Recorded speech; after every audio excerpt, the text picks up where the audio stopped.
Eh bien, bonjour, je m'appelle Justine Cambon et je suis comédienne et clown.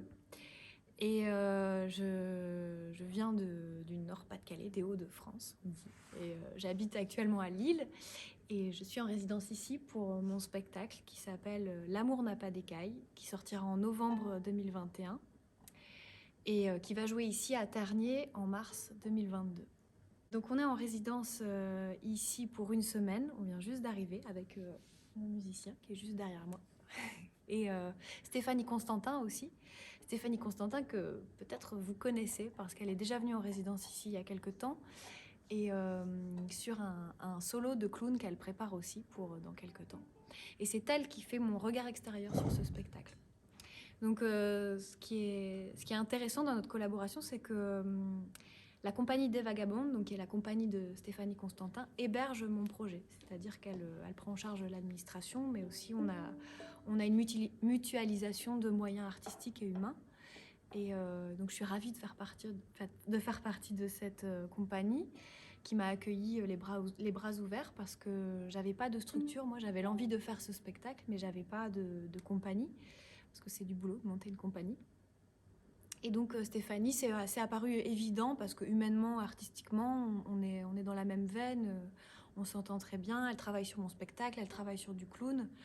Et donc, comme mon spectacle, c'est un spectacle de clown avec un musicien au plateau, il semblait évident qu'elle m'accueille au sein de sa compagnie. Pour parler plus précisément du spectacle rapidement, c'est un spectacle à partir de 12 ans. Et donc, c'est l'histoire d'une clown qui s'appelle Adélaïde Anaconda, qui arrive au plateau et qui vient de se faire larguer. Ça commence comme ça, donc je spoil un peu le début, mais c'est vraiment le point de départ du spectacle. C'est une clown pour qui l'amour rime avec toujours, et quand on dit je t'aime, c'est pour toujours. Forcément, le clown ne peut être que dans l'excès et que dans la naïveté parfaite, absolue.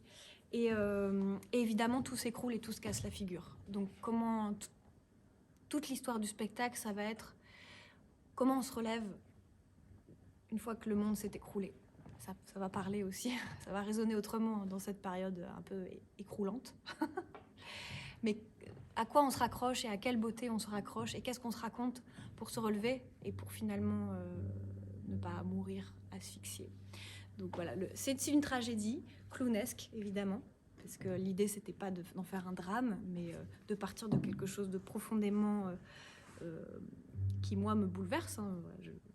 Je parle forcément de quelque chose qui me touche, pour en faire quelque chose où on arrive à en rire, quoi. Et donc pour ça, elle a convié un musicien, parce qu'elle a la folie des grandeurs. Et ce musicien va évidemment la titiller, ne pas faire ce qu'elle veut. Il va y avoir une relation qui va se rejouer aussi avec ce musicien. Et une dernière chose à savoir, c'est aussi que la scénographie, donc le décor, va être fait entièrement de papier. Parce qu'on travaille beaucoup sur l'écriture de la lettre de rupture, la lecture des poèmes, et de quels mots on se remplit, de quels mots on se nourrit pour se relever.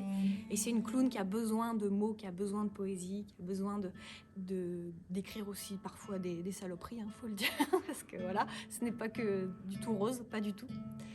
Et il va y avoir aussi, vous verrez quand vous viendrez au spectacle, en mars 2022, tout un accueil du public avec des choses à lire, à faire, à écrire, à regarder dans le hall du théâtre. Donc ça va être un accueil participatif aussi.